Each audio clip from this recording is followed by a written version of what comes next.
Hello, good morning, afternoon, or good evening, depending on what time of day you're looking at this. Hopefully, these videos are useful. I'm going to talk you through what I'd like you to do today. But before I do so, I'd just like to say thank you to those people that are just doing everything and they're doing it to the best of their ability. It's brilliant. I'm just putting loads of merits on class charts and saying here now, thank you very much. There are some of you that are really on form, really on game.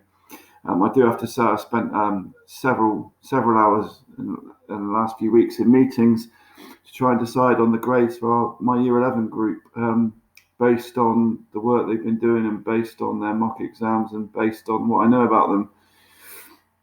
It's really important, and I can't currently discount the fact that we might be doing the same for you guys next year. So please, please, please, all I can say is please, please keep getting the work done and keep getting it given in, handed in or submitted so that I can give you some feedback. And I'll try and give feedback on the documents if there's anything wonky, or I'll try and give you a private comment just to say well done, or if there's other stuff to do.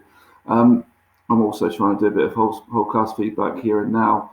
The interquartile range task, I'm not sure how many people genuinely had a go, but most of you seem to have got it right, so well done. It is a difficult skill. It's a niche and random skill, but the interquartile range may come up as a question if we get to an exam. Who knows if we get to an exam, or who knows if I've got to test you myself. Also, the work you did on Lagos and why people move to Lagos, the push and pull factors, really immense, some really strong there. And thank you to those people. I'm going to name check Callum Ford now, boop, boop, boop, who private messaged me and just asked for some advice and guidance. What is a pull factor? What would be an economic pull factor? What would be an environmental push factor? Great questions. I will answer your questions, guys. I hope you're noticing or aware that whatever you put up there, I will try and get back as quickly as I can, and I do get back to every single one of you. Those of you with gaps, and those of you that I know about with gaps, and I know your reasons, don't worry about the gaps, worry about getting involved now. It's difficult though, because we're building a picture of our NEE country case study, our city in an NEE case study country, and that's Nigeria, and we're looking at Lagos. We're building the picture of Lagos, building it up. Normally in the classroom, I'll be making a lot about Nollywood, not Bollywood, Nollywood, and I'll be pointing you in the direction of Netflix to go searching, because there's some really good stuff on there, of Nigerian dramas, and you get a flavour of what's going on over there. Just make sure it's age appropriate. This lesson then today. So yeah, that's feedback. Feedback is, guys, well done getting stuff uploaded, getting it handed in. But here's the feedback.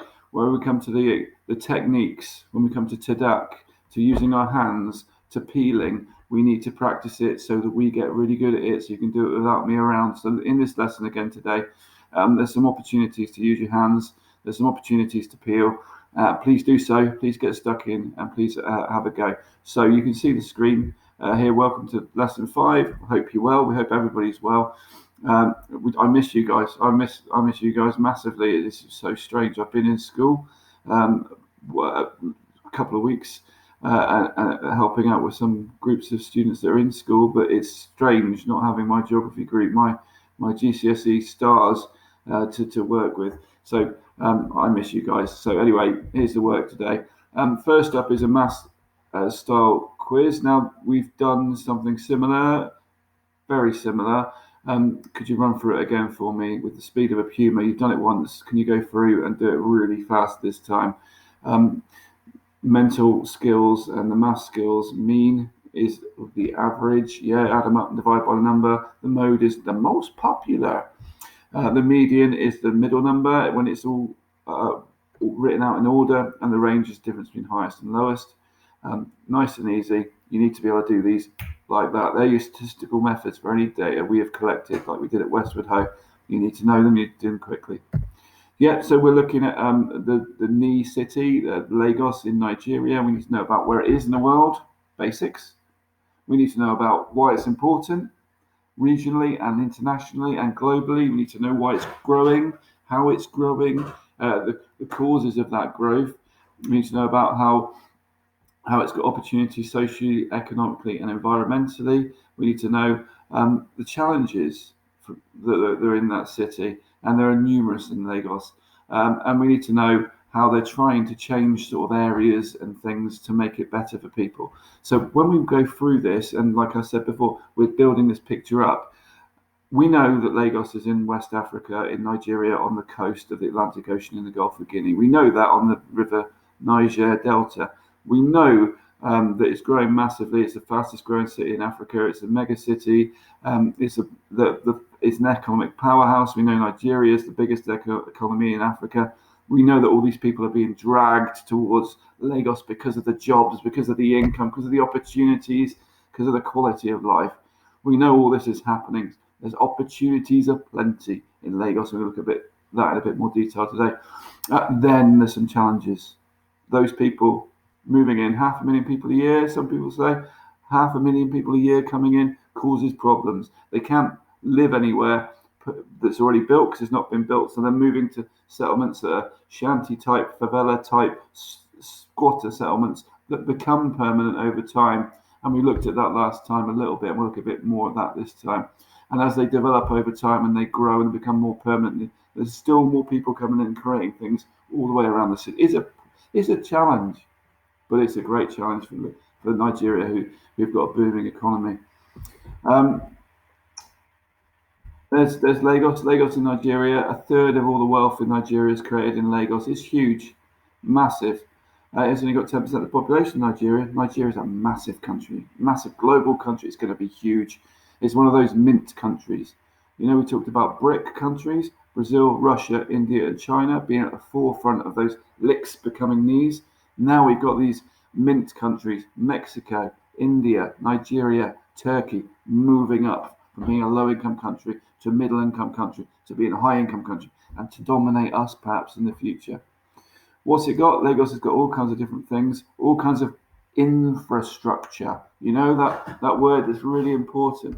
It's the roads, the rail, the hospitals, the schools, it's all that stuff. It's building it, it's growing it, and Lagos is getting more and more of it. There's a question for you then. Explain using your own knowledge why urban industrial areas in knees can lead to economic development. This looks like a hard question because it is a hard question. This was on the exam last year and caught pretty much everybody out. Have a look at it. Have a think about it. In Lagos, how can industrial areas lead to economic development? What do you get in industrial areas? Do you get manufacturing? Do you get jobs? Do you get lots of people working? How can that lead to your economy developing? Think about a positive multiplier effect in there. If you've got people in work, what have they got? What are they paying? What does that allow the government to be able to do in terms of infrastructure? And therefore, does that country develop? You need to answer this question carefully. I will be looking. Think about how you link it back. A couple of suggested peels there. One on transport, maybe. One on education. One on skilled workforce. Maybe a positive multiplier on taxation and spending. Okay. That needs to be answered in this document here. So there's the answers for the maths bit, and there's a space there for you to plan and then answer the question. Now the question's already been written out for you. Next up is a bit of recap about different sectors of the economy. We looked at these briefly before lockdown: primary, secondary, tertiary, quaternary. Primary is your basic jobs. Mr. Lewin, there's a task for you to sort out there, and for you to just think about that there, and make sure you collect your thoughts and know which one's which. And there's some answers there at the bottom of the slideshow if you want to have a look. Some pie charts there for the structure of Lagos, and Lagos has changed. You can see how it's changed, and what does that mean? Do a TDAC on that, please. Trend data, any anomalies, okay, any calculations there, any changes. That's quite a good one as well. That needs to be done on this other sheet. Okay, then we've got Vocal Slender as an example of someone working in an informal industry. He's working on the dump, collecting rubbish to sell. So there's one scene in Welcome to Lagos, if you've seen it yet. I don't know, I put some links out previously. But there's one slide where there's one excerpt where he's collecting wire and he sells the wire to another guy, and the guy just chucks the wire on the fire to burn off the plastic, and there's just toxic fumes everywhere. but he gets ended up this wire that then they recycle and he makes money out of. Informal economy do not pay taxes, they're not regular, and often it could be part of the darker economy in terms of being slightly illegal, maybe, or, that sort of thing. And there's a bit more detail here, problems and benefits of it, and so on. And there's a question to go with it here, that the informal industry in these cities has more negative than positive aspects. You've just worked that out. Could you put that into practice to use your hands here and use some peels? Can you see the feedback here is the lesson, guys?